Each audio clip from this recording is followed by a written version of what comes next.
नमस्ते दोस्तों, आज हम बात करने वाले प्लांट्स यानी पौधे के बारे में। लेकिन सवाल ये है कि आखिर पौधे पर ही वीडियो बनाने की क्यों जरूरत पड़ी। आप सोच रहे होंगे भाई इसमें क्या नया है, पौधे तो रोज देखते हैं। लेकिन जरा एक पल के लिए सोचो, अगर आज अचानक से धरती से सारे पौधे गायब हो जाए तो इंसान जिंदा रह पाएंगे? जवाब है नहीं। ना ऑक्सीजन होगा, ना खाना, ना बारिश का सिस्टम, ना ही जीवन का कोई बैलेंस। कुछ ही मिनटों में इंसान और जानवर दोनों खत्म हो जाएंगे। इसीलिए सिंपल शब्दों में कहा जाता है कि plants is equal to life. आज के इस वीडियो में हम जानेंगे प्लांट्स असल में होते क्या है, धरती पर सबसे पहले प्लांट्स कहाँ से आए और फोटोसिंथेसिस आखिर काम कैसे करता है। तो चलिए शुरू करते हैं।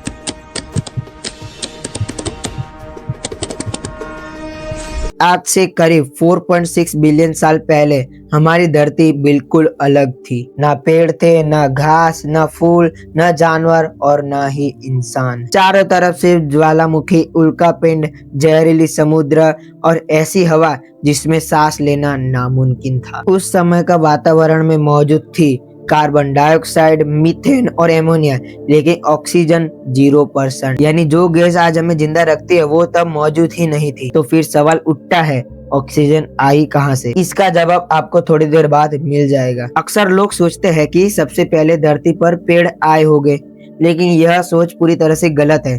धरती के सबसे पहले प्लांट समुद्र में पैदा हुए थे, और वो भी पेड़ या घास के रूप में नहीं। असल में प्लांट्स की कहानी शुरू होती है एक बेहद छोटे जीव से, साइनोबैक्टीरिया। जी हाँ, ये कोई पौधा नहीं था बल्कि एक बैक्टीरिया था, लेकिन इसमें एक जबरदस्त ताकत थी, ऑक्सीजन बनाने वाली फोटोसिंथेसिस। यही पहला जीव था जिसमें पानी और सूरज की रोशनी का इस्तेमाल करके ऑक्सीजन बनानी शुरू की। जब समुद्र में करोड़ों साइनोबैक्टीरिया एक साथ फोटोसिंथेसिस करने लगे तो धीरे धीरे वातावरण में ऑक्सीजन जमा होने लगी। इस ऐतिहासिक बदलाव को कहा जाता है द ग्रेट ऑक्सीनाइजेशन इवेंट, जो हुआ था करीब 2.2 बिलियन साल पहले। अब सवाल ये आता है, हमें कैसे पता चला कि हमें कैसे पता कि साइनोबैक्टीरिया सच में मौजूद थे? इसका सबूत है स्ट्रोमेटोलाइट्स। ये लेयर रॉक स्ट्रक्चर है जो आज भी ऑस्ट्रेलिया जैसे देशों में पाए जाते हैं। ये चट्टानें करोड़ों साल पहले साइनोबैक्टीरिया की कॉलोनियों से बनी थी, यानी हमारे पास डायरेक्ट फॉसिल एविडेंस मौजूद है। आगे चलकर एवोल्यूशन एक कमाल का ट्रिक्स लिया।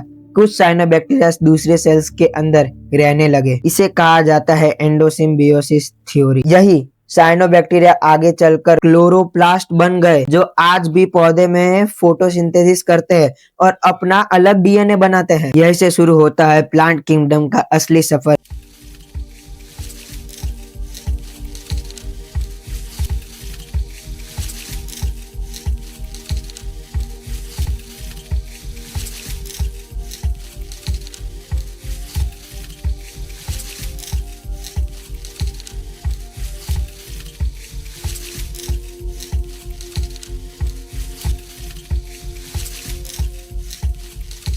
ऑक्सीजन बढ़ने के बाद एक और बड़ा बदलाव आया। कुछ बैक्टीरिया ने सोचा क्यों ना इस ऑक्सीजन का इस्तेमाल एनर्जी बनाने के लिए किया जाए, और यहीं से शुरू हुई एरोबिक रेस्पिरेशन। इस प्रोसेस से जन्म हुआ माइटोकॉन्ड्रिया का, जिसे हम आज सेल का पावर हाउस भी कहते हैं। आगे चलकर ये यूकैरियोटिक लाइफ 3 हिस्सों में बट गए, एनिमल किंगडम, फंगी किंगडम और एल्गी किंगडम। एल्गी ने ऑक्सीजन और फूड चेन को और मजबूत किया और यहीं से ट्रू प्लांट्स का विकास शुरू हुआ। लेकिन अब सवाल ये था कि प्लांट्स पानी छोड़कर जमीन पर क्यों आए?